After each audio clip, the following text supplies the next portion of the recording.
Hello दोस्तों, Justin study care में आपका स्वागत है। आप देख रहे यूट्यूब पर जस्टिन स्टडी केयर। अभी मैं जो करवाने जा रहा हूँ वो होने वाला है क्लास 12 से। जैसा कि आपको दिख रहा होगा, क्लास 12 से भूगोल सब्जेक्ट से, ध्यान रखिएगा, भूगोल सब्जेक्ट से, जिसे हम लोग अंग्रेजी में ज्योग्राफी के नाम से जानते हैं, उससे संबंधित ऑब्जेक्टिव और सब्जेक्टिव प्रश्नों का आंसर मैं करवाने जा रहा हूँ, जो कि 5 फरवरी को होने वाली परीक्षा के लिए काफ़ी ज़्यादा महत्वपूर्ण होने वाला है। तो आप लोग इसे देखना ना भूलें और जितना ज़्यादा हो सके इन सारे प्रश्नों को आप लोग याद करेंगे और ध्यान से देखेंगे, क्योंकि इनमें से बहुत सारे ऐसे प्रश्न हैं जो 5 फरवरी को होने वाली परीक्षा में अवश्य रूप से पूछे जाएंगे। तो चलिए बिना देरी करते हुए चलते हैं प्रश्न की ओर, देखते हैं प्रश्नों को बारी बारी से, जिससे आप लोग भी ध्यान से देखेंगे और समझेंगे। जैसा कि आपको दिख रहा होगा, पहला प्रश्न आपको दिख रहा होगा, मानव भूगोल क्रियाशील मानव और अस्थायी पृथ्वी के परिवर्तनशील संबंधों का अध्ययन है। ये किसने कहा था? ऑप्शन है रीडर, कुछ सिंपल ने, रैट जेल ने, टेलर ने। इसका सही आंसर होगा ऑप्शन नंबर बी। जैसा कि पहले से ही मार्क किया गया है, ध्यान रखेंगे, ये पहले से पढ़ाया गया हुआ है, उसी का ये PDF है, ध्यान रखेंगे आप लोग। इसका सही आंसर होगा ऑप्शन नंबर बी, सिंपल ने, कुछ सिंपल ने, ध्यान रखिएगा।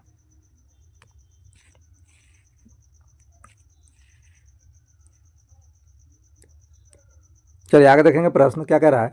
संभवाद शब्द का प्रयोग सर्वप्रथम किस फ्रांसीसी विद्वान ने किया? इसका सही आंसर होगा ऑप्शन नंबर बी, जैसा कि आपको दिख रहा होगा, लुसियन फेब्रे ने। ध्यान रखिएगा, लुसियन फेब्रे ने। अगर आपसे पूछे लुसियन फेब्रे ने, ध्यान रखिएगा, इसका सही आंसर होगा लुसियन फेब्रे ने। अगर आपसे पूछा जाए संभवाद शब्द का प्रयोग सर्वप्रथम किस फ्रांसीसी विद्वान ने किया था, तो उनका नाम था लुसियन फेब्रे ने। ध्यान रखेंगे आप लोग, मुख्य रूप से ध्यान रखेंगे इसे। और ये कहाँ के रहने वाले थे? तो ध्यान रखिएगा, ये फ्रांस के रहने वाले थे, ध्यान रखिएगा। अगर आपसे पूछा जाए लुसियन फेब्रे कहाँ के निवासी था या कहाँ के रहने वाले थे, तो आपका आंसर होना चाहिए फ्रांस का, ध्यान रखेंगे आप लोग। चलिए आगे देखेंगे, संभवाद अवधारणा में किस घटक को महत्वपूर्ण माना गया है? ऑप्शन दिया गया है प्राकृतिक घटक, मानवीय घटक, ए एवं बी दोनों, इनमें से कोई नहीं। इसका सही आंसर होगा ऑप्शन नंबर बी, ध्यान से देखेंगे आप लोग, इसका सही आंसर होगा ऑप्शन नंबर बी, मानवीय घटक। चलिए आगे देखते हैं, चलिए आगे देखेंगे, मानव भूगोल का संस्थापक किसे कहा जाता है? ऑप्शन है रैटजेल, हम्बोल्ट, रीटर, ब्लास। इसका सही आंसर होगा ऑप्शन नंबर ए, रैटजेल। ध्यान रखिएगा, रैटजेल को मानव भूगोल का संस्थापक कहा जाता है। चलिए देखते हैं आगे, चलिए आगे देखेंगे, निम्नलिखित में से किसने नव निश्चयवाद की संकल्पना प्रस्तुत की? ऑप्शन दिया गया है Jean Brunhes, Griffith Taylor, EC Semple, Carl Ritter. इसका सही आंसर होगा option number B, Griffith Taylor. ध्यान रखिएगा, ग्रिफिथ टेलर। चलिए देखते हैं आगे, चलिए आगे देखेंगे, नियतिवाद के विचारक कौन थे? ऑप्शन है ई कांट, हम्बोल्ट, रीटर, इनमें सभी। इसका सही आंसर होगा इनमें सभी। ध्यान रखिएगा, इनमें सभी। अगर आपसे पूछा जाए नियतिवाद के विचारक कौन थे और ऑप्शन ये तीनों मिले, ई कांट, हम्बोल्ट और रीटर, तो ये तीनों के तीनों सही आंसर होगा, अतः हम कह सकते हैं इनमें सभी। अगर इनमें से कोई एक ही ऑप्शन में दे तो वही इसका आंसर होगा, ध्यान रखेंगे आप लोग। चलिए आगे देखते हैं, एंथ्रोपोजियोग्राफी नामक पुस्तक किसने लिखी? इसका सही आंसर होगा ऑप्शन नंबर बी, ध्यान रखिएगा, option number B, Ratzel. Ratzel, ध्यान रखिएगा, रैट जेल।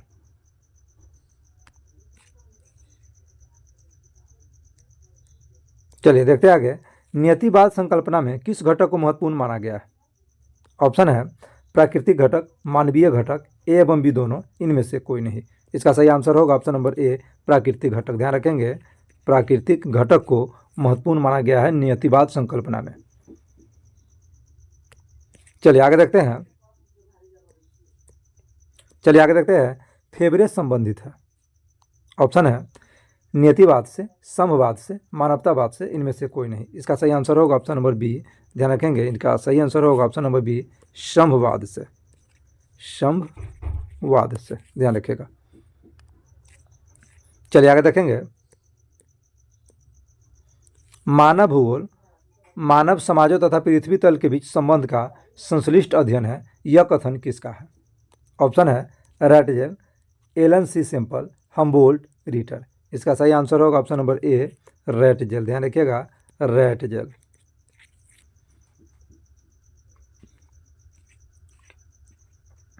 चलिए आगे देखते हैं। फ्रेडरिक रेटजेल किस देश के निवासी थे? ऑप्शन है जर्मनी, फ्रांस, स्पेन, स्वीडन। ध्यान रखिएगा, इसका सही आंसर होगा ऑप्शन नंबर ए, जर्मनी। अगर आपसे पूछा जाए रेटजेल किस देश के निवासी थे, तो इसका सही आंसर होगा ऑप्शन नंबर ए, जर्मनी। ध्यान रखिएगा मुख्य रूप से। और रेटजेल जो है ये काफ़ी फेमस नाम है, ध्यान रखिएगा। ये अगर आप भूगोल का अध्ययन करेंगे तो ये नाम बहुत बार देखने को मिलेगा।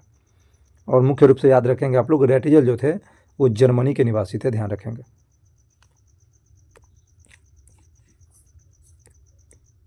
चलिए आगे देखते हैं। निम्नलिखित में से कौन सामाजिक भूगोल का उपक्षेत्र नहीं है? ऑप्शन है प्राकृतिक भूगोल, कृषि भूगोल, चिकित्सा भूगोल, ऐतिहासिक भूगोल। इसका सही आंसर होगा ऑप्शन नंबर बी, कृषि भूगोल। ध्यान रखिएगा, कृषि भूगोल। मुख्य रूप से याद रखेंगे कृषि भूगोल।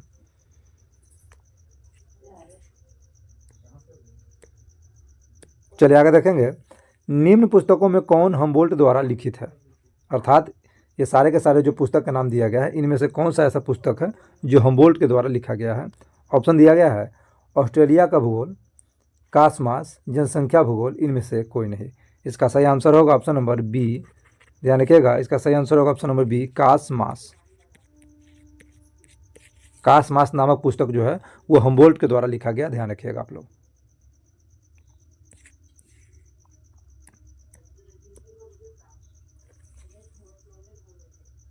निम्न में से कौन मानव भूगोल से संबंधित नहीं है? ऑप्शन है प्रत्यक्षवाद, संभवाद, समुद्र विज्ञान, मानववाद। इसका सही आंसर होगा ऑप्शन नंबर सी, समुद्र विज्ञान। ध्यान रखिएगा, समुद्र विज्ञान।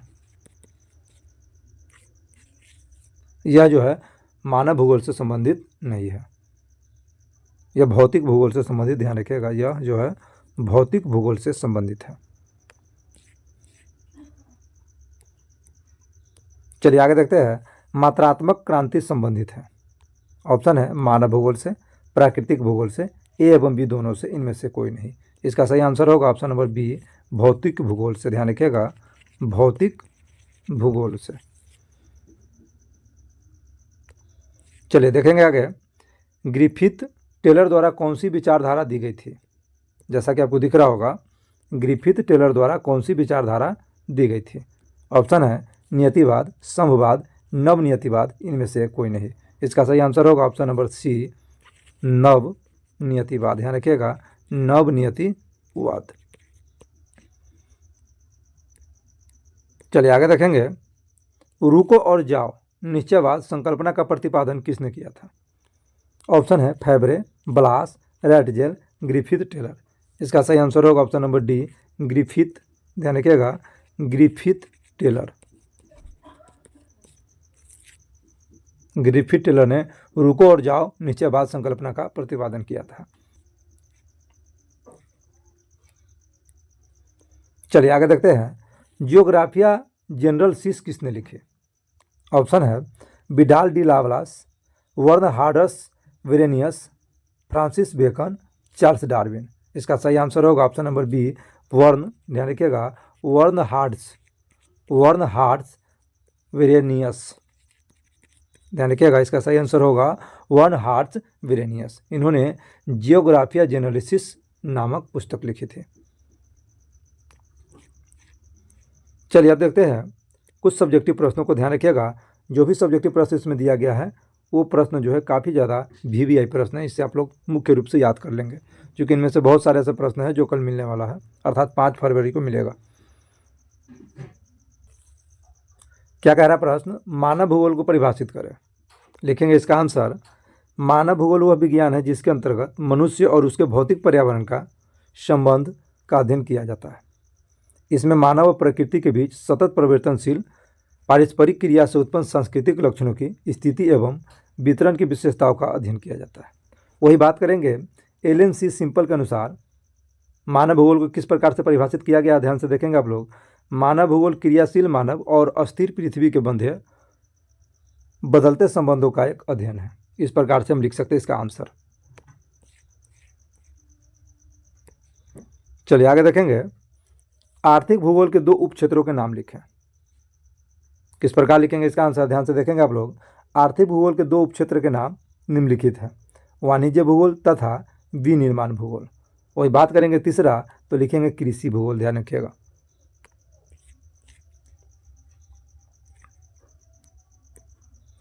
चलिए आगे देखेंगे। यह प्रश्न भी जो है काफ़ी ज़्यादा VVI प्रश्न, ध्यान से देखेंगे आप लोग।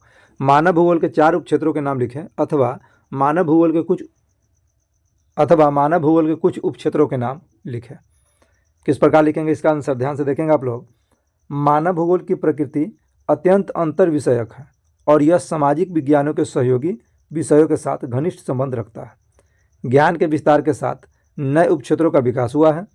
मानव भूगोल के उपक्षेत्र है व्यवहारवादी भूगोल, सामाजिक कल्याण का भूगोल, अवकाश का भूगोल, सांस्कृतिक भूगोल, लिंग भूगोल, ऐतिहासिक भूगोल, निर्वाचन भूगोल, सैन्य भूगोल, संसाधन भूगोल, कृषि भूगोल, उद्योग भूगोल, विपणन भूगोल, व्यापारिक भूगोल और पर्यटन भूगोल। इस प्रकार से इसका आंसर लिखेंगे।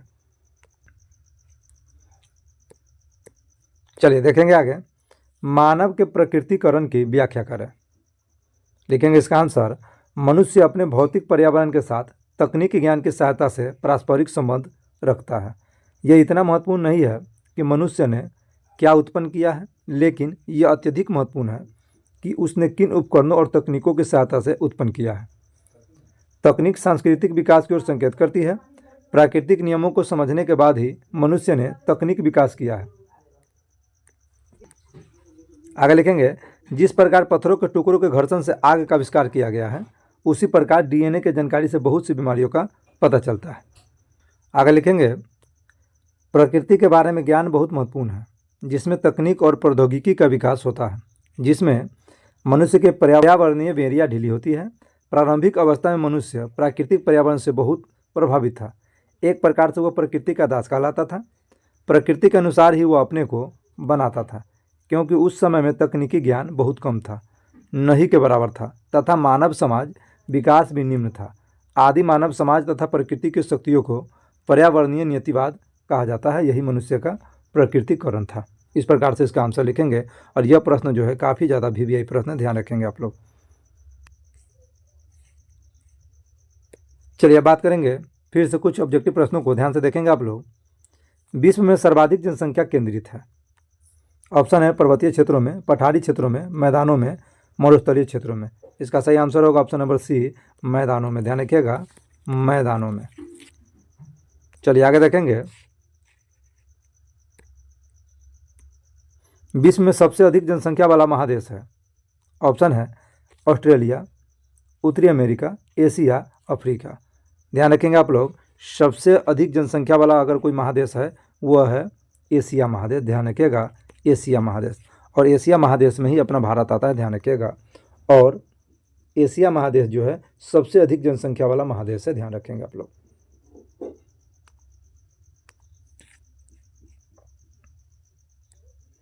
चलिए देखेंगे आगे। जनसंख्या वितरण को प्रभावित करने वाले कारकों में सबसे महत्वपूर्ण कारक कौन सा है? ऑप्शन है स्थलाकृति, मिट्टी, प्राकृतिक वनस्पति, जलवायु। इसका सही आंसर होगा ऑप्शन नंबर डी, जलवायु। ध्यान रखिएगा, ऑप्शन नंबर डी, जलवायु इसका सही आंसर होगा। चलिए देखते हैं आगे। आगे प्रश्न क्या कह रहा है? अमेजन नदी बेसिन में किस तरह की जनसंख्या पाई जाती है? ऑप्शन है सघन जनसंख्या, साधारण जनसंख्या, विरल जनसंख्या, इनमें से कोई नहीं।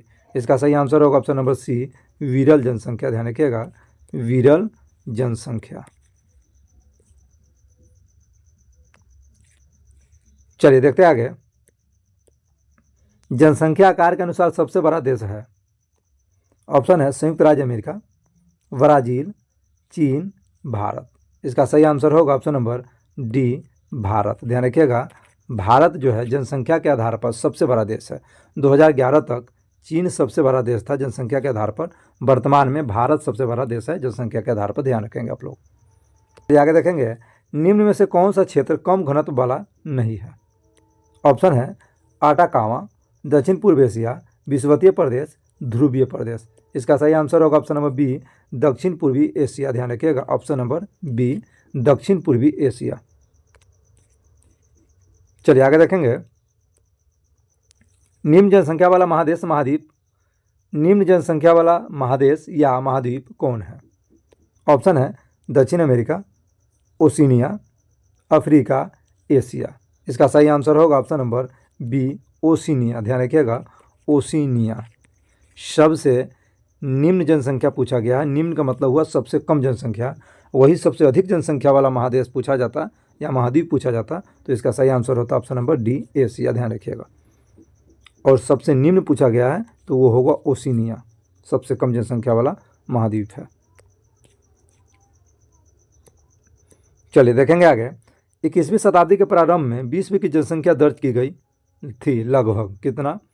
ध्यान रखेंगे 500 करोड़, 530 करोड़, 600 करोड़, इनमें से कोई नहीं। इसका सही आंसर होगा ऑप्शन नंबर सी, 600 करोड़। ध्यान रखिएगा 600 करोड़। 21वीं शताब्दी के शुरुआत में विश्व की जनसंख्या जो दर्ज की गई थी वो जनसंख्या था लगभग 600 करोड़। ध्यान रखिएगा। चलिए आगे देखेंगे। निम्नलिखित में से किस महाद्वीप में जनसंख्या वृद्धि सर्वाधिक है? ऑप्शन है अफ्रीका, दक्षिण अमेरिका, एशिया, उत्तरी अमेरिका। इसका सही आंसर होगा ऑप्शन नंबर सी, एशिया। ध्यान रखिएगा एशिया में जनसंख्या वृद्धि दर सबसे अधिक है, अर्थात सर्वाधिक है।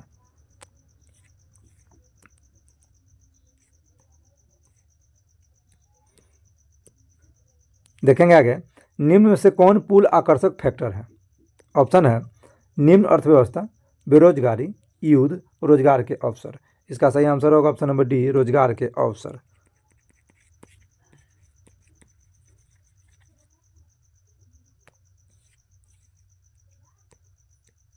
चलिए आगे देखेंगे।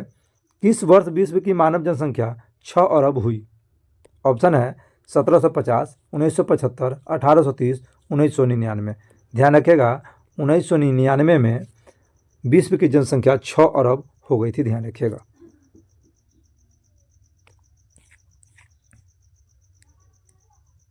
चलिए आगे देखेंगे।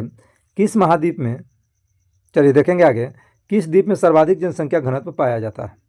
ऑप्शन है जावा, बोर्निया, सुमात्रा, सिलेबिस। इसका सही आंसर होगा ऑप्शन नंबर ए, जावा। ध्यान रखिएगा जावा द्वीप में सर्वाधिक जनसंख्या घनत्व पाया जाता है। चलिए आगे देखेंगे। निम्न में से कौन एक जनसंख्या परिवर्तन का कारक नहीं है? ऑप्शन है प्रवास, आवास, जन्म, मृत्यु। इसका सही आंसर होगा ऑप्शन नंबर बी, आवास। ध्यान रखिएगा ऑप्शन नंबर बी, आवास। आवास का मतलब होता है घर बार। ध्यान रखिएगा घर बार। चलिए आगे देखेंगे। प्रतिकर्ष और अपकर्ष कारक उत्तरदायी है। ऑप्शन है प्रवास के लिए, भू निम्नीकरण के लिए, वायु प्रदूषण के लिए, गंदगी बस्तियों के लिए। इसका सही आंसर होगा ऑप्शन नंबर ए, प्रवास के लिए। ध्यान रखिएगा प्रवास के लिए।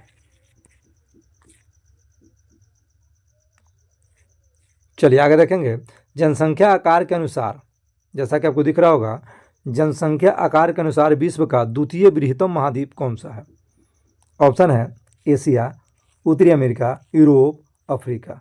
इसका सही आंसर होगा ऑप्शन नंबर डी, अफ्रीका। ध्यान रखिएगा अफ्रीका द्वितीय पूछा गया है तो द्वितीय होगा अफ्रीका। वही अगर प्रथम पूछा जाता तो प्रथम होता एशिया। ध्यान रखिएगा प्रथम पूछा जाए तो एशिया होगा, द्वितीय पूछा जाए तो अफ्रीका होगा, वही तृतीय पूछा जाए तो उत्तरी अमेरिका होगा। इस प्रकार से आप लोग इस प्रश्न को ध्यान से रखेंगे।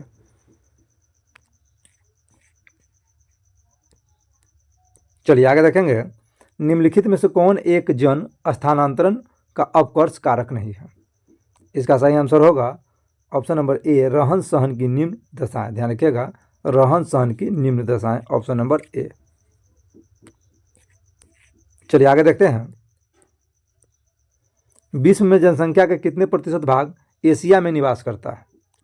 एशिया महादेश में विश्व के कितने प्रतिशत भाग निवास करता है? ध्यान रखेंगे ऑप्शन दिया गया है 40%, 60%, 50%, 25%। इसका सही आंसर होगा ऑप्शन नंबर बी, 60%। ध्यान रखिएगा 60%। भारत और चीन मिलाकर के ही 36% हो जाता है, जैसा कि आपको दिख रहा होगा। भारत 18%, चीन 18%, दोनों मिलाकर 36% हो जाता है। विश्व में जनसंख्या का 60% जो है एशिया में निवास करता है। ध्यान रखिएगा आप लोग, ये बहुत बड़ी बात है। चलिए आगे देखेंगे। निम्नलिखित में से कौन सा क्षेत्र सघन जनसंख्या वाला है?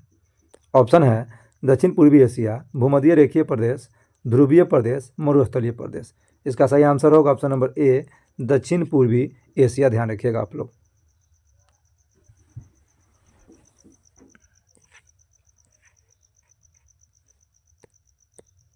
चलिए देखेंगे आगे, निम्नलिखित में से कौन विरल जनसंख्या वाला क्षेत्र है? ऑप्शन है पश्चिमी यूरोप, दक्षिण पूर्व एशिया, उत्तर पूर्व संयुक्त राज्य अमेरिका, पश्चिमी ऑस्ट्रेलिया। इसका सही आंसर होगा ऑप्शन नंबर डी, पश्चिमी ऑस्ट्रेलिया। ध्यान रखिएगा।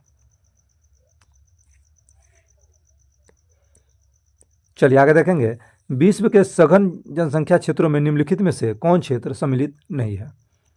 ऑप्शन है पश्चिमी यूरोप, दक्षिण पूर्व एशिया, दक्षिण पश्चिमी अफ्रीका, उत्तरी पूर्वी अमेरिका। इसका सही आंसर होगा ऑप्शन नंबर सी, दक्षिण पश्चिमी अफ्रीका। ध्यान रखिएगा, दक्षिण पश्चिमी अफ्रीका। चलिए आगे देखेंगे, विश्व की 90% जनसंख्या कितने प्रतिशत स्थल पर निवासित है? ऑप्शन है 5%, 10%, 20%, 40%। इसका सही आंसर होगा ऑप्शन नंबर बी, 10%। ध्यान रखिएगा, 10% जनसंख्या जो है वो स्थल पर निवासित है 90% जनसंख्या में से।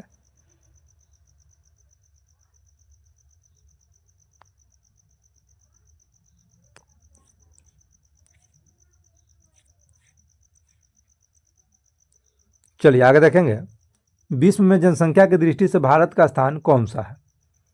ऑप्शन है पहला, दूसरा, तीसरा, चौथा। इसका सही आंसर होगा ऑप्शन नंबर ए, पहला। वर्तमान में विश्व में भारत जो है जनसंख्या की दृष्टि से सबसे पहला देश है। चलिए आगे देखेंगे, प्रवासी जो नए स्थान पर आते हैं कहलाते हैं। ऑप्शन है अप्रवासी, उत्प्रवासी, ए एवं बी दोनों, इनमें से कोई नहीं। ध्यान रखिएगा, अगर कोई नए प्रवासी जो आकर के बस जाते हैं उसको कहते हैं उत्प्रवासी। ध्यान रखिएगा, उत्प्रवासी, उत्प्रवासी। प्रवासी ऐसे प्रवासी जो नए स्थान पर बस जाते हैं या आकर रहने लग जाते हैं उसे कहते हैं उत्प्रवासी। चलिए देखते हैं आगे, निम्नलिखित में से जनसंख्या वितरण को प्रभावित करने वाला कारक कौन से है? ऑप्शन है जलवायु, मृदा, जल की उपलब्धता, इनमें से सभी। इसका सही आंसर होगा ऑप्शन नंबर डी, इनमें से सभी। ध्यान रखिएगा, इनमें से सभी। चलिए आगे देखेंगे, प्रवास के कारण जो विभिन्न स्थानों से लोगों को आकर्षित करते हैं। क्या कह रहा प्रश्न? प्रवास के कारण जो विभिन्न स्थानों से लोगों को आकर्षित करते हैं। ऑप्शन है आप्रवास, उत्प्रवास, अपकर्ष कारक, प्रतिकर्ष कारक। इसका सही आंसर होगा ऑप्शन नंबर सी, अपकर्ष कारक। ध्यान रखिएगा, अपकर्ष कारक।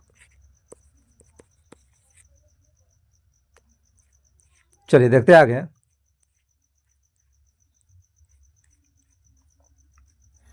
चलिए बात करते हैं अब कुछ सब्जेक्टिव प्रश्नों का, जो कि काफ़ी ज़्यादा महत्वपूर्ण प्रश्न है। इसे आप लोग ध्यान से देखेंगे। सब्जेक्टिव प्रश्नों से भी काफ़ी ज़्यादा ऐसा प्रश्न है जो यहीं से पूछे जाएंगे। ध्यान से देखेंगे आप लोग। सब्जेक्टिव प्रश्न में क्या कह रहा है? विश्व जनसंख्या वितरण की प्रमुख विशेषताओं को संक्षेप में लिखें। किस प्रकार लिखेंगे आंसर? ध्यान से देखेंगे आप लोग। संसार में जनसंख्या वितरण की 5 विशेषताएं हैं। विशेषताएं इस प्रकार है। पहला में लिखेंगे जनसंख्या का वितरण असमान है, ठीक, तथा ओशिनिया में सबसे कम जनसंख्या निवास करती है। यहाँ पे आप लोग लिखेंगे चीन के जगह पर भारत लिखेंगे। ध्यान रखिएगा, वर्तमान में भारत में सबसे ज़्यादा जनसंख्या, इसलिए यहाँ पे चीन छोड़ करके आप लोग भारत लिखेंगे जनसंख्या का वितरण असमान है, भारत में सबसे अधिक तथा ओशिनिया में सबसे कम जनसंख्या निवास करती है। इस प्रकार से लिखेंगे। नंबर 2 में क्या लिखेंगे? जनसंख्या का घनत्व भी असमान पाया जाता है। वहीं नंबर 3 में क्या लिखेंगे? नदी, घाटियाँ तथा मैदानों में अधिक जनसंख्या निवास करती है। नंबर 4 में लिखेंगे ठंडे तथा गर्म मरुस्थलों में कम जनसंख्या निवास करती है। नंबर 5 में लिखेंगे कृषि और औद्योगिक क्षेत्रों में अधिक जनसंख्या निवास करती है। इस प्रकार से इस प्रश्न का आंसर लिखेंगे।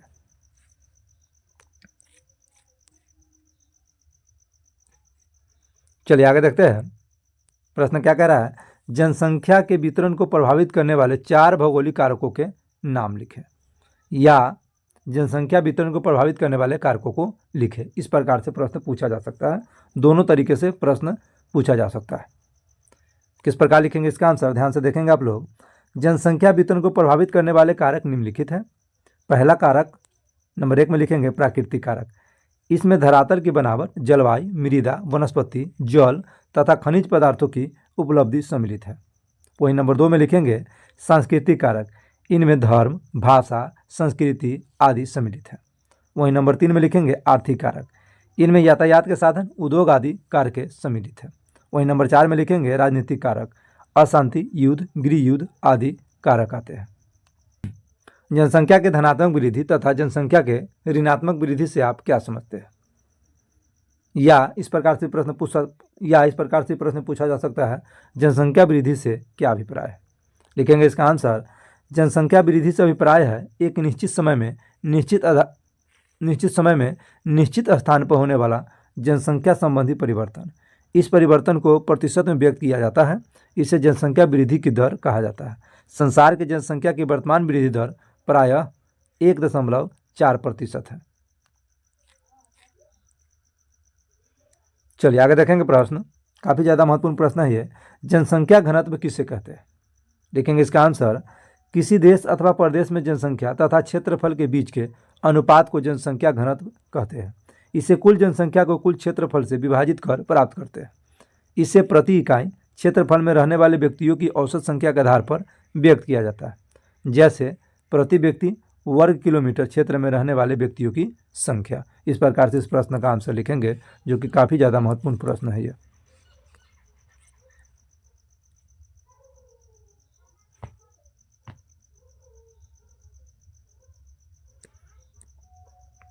चलिए देखेंगे आगे प्रश्न, विश्व में उच्च जनसंख्या घनत्व के प्रमुख 4 क्षेत्र कौन कौन से हैं? लिखेंगे इसका आंसर, विश्व में सघन जनसंख्या घनत्व के क्षेत्र निम्नलिखित है। पहला लिखेंगे नंबर 1 में पूर्व एशिया, चीन हो गया, जापान हो गया, कोरिया हो गया एवं ताइवान हो गया। वही बात करेंगे दक्षिण तथा दक्षिण पूर्व एशिया, इसमें आता है भारत, बांग्लादेश, इंडोनेशिया आदि। वही बात करेंगे नंबर 3 में लिखेंगे उत्तर पश्चिमी यूरोप, इसमें आता है यूके, फ्रांस, जर्मनी, नीदरलैंड व इटली। वही बात करेंगे नंबर 4 पे उत्तर अमेरिका, इसमें आता है उत्तर अमेरिका के पूर्वी तटीय प्रदेश, ध्यान रखिएगा। चलिए आगे देखेंगे प्रश्न, जनसंख्या परिवर्तन के 3 घटक कौन से हैं? लिखेंगे इसका आंसर, जनसंख्या परिवर्तन के 3 घटक इस प्रकार है। सबसे पहला जन्म दर, प्रति 1000 जनसंख्या में जीवित शिशुओं की संख्या को जन्म दर कहा जाता है। वहीं नंबर 2 में लिखेंगे मृत्यु दर, प्रति 1000 जनसंख्या में मृत्यु संख्या को मृत्यु दर कहा जाता है। वहीं नंबर 3 में लिखेंगे प्रवास, एक स्थान से दूसरे स्थान पर जनसंख्या का स्थानांतरण प्रवास कहलाता है। इस प्रकार से इस प्रश्न का आंसर लिखेंगे। क्या कह रहा है, ध्यान से देखेंगे, विश्व में जनसंख्या वृद्धि की प्रवृत्ति का वर्णन करें। लिखेंगे इसका आंसर, वर्तमान समय में विश्व की जनसंख्या 8 अरब है। ईसा की पहली सदी में जनसंख्या 30 करोड़ से कम थी, जो 1750 ईस्वी के आसपास बढ़कर 55 करोड़ हो गई। औद्योगिक क्रांति के बाद विश्व की जनसंख्या में विस्फोटक वृद्धि दर्ज की गई। 1830 से लेकर 1930 ईस्वी के 100 वर्षों के दौरान जनसंख्या 1 अरब से बढ़कर 2 अरब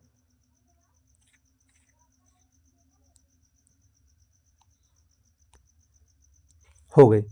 1960 से 1975 के 15 वर्ष के दौरान यह 3 अरब से 4 अरब हो गई, जबकि 1975 से लेकर 1987 ईस्वी के 12 वर्षों की अवधि में यह 5 अरब तथा अगले 12 वर्षों के दौरान 1999 ईस्वी में 6 अरब हो गई है। वही आगे लिखेंगे, इसी प्रकार विश्व जनसंख्या को 2 गुना होने की अवधि प्रवृत्ति भी उल्लेखनीय है। इसे 50 से 100 करोड़ होने में 200 वर्ष लगे, 100 से 200 करोड़ होने में 80 वर्ष तथा 200 से 400 करोड़ होने में 45 वर्ष लगे हैं, जबकि 400 से 600 करोड़ होने में मात्र 24 वर्ष लगे हैं। वही आगे लिखेंगे, इस प्रकार विश्व की जनसंख्या वृद्धि की प्रवृत्ति से यह स्पष्ट है कि यह घटते हुए समयावधि के दौरान 1 अरब बढ़ जाती है। इस प्रकार से इस प्रश्न का आंसर लिखेंगे।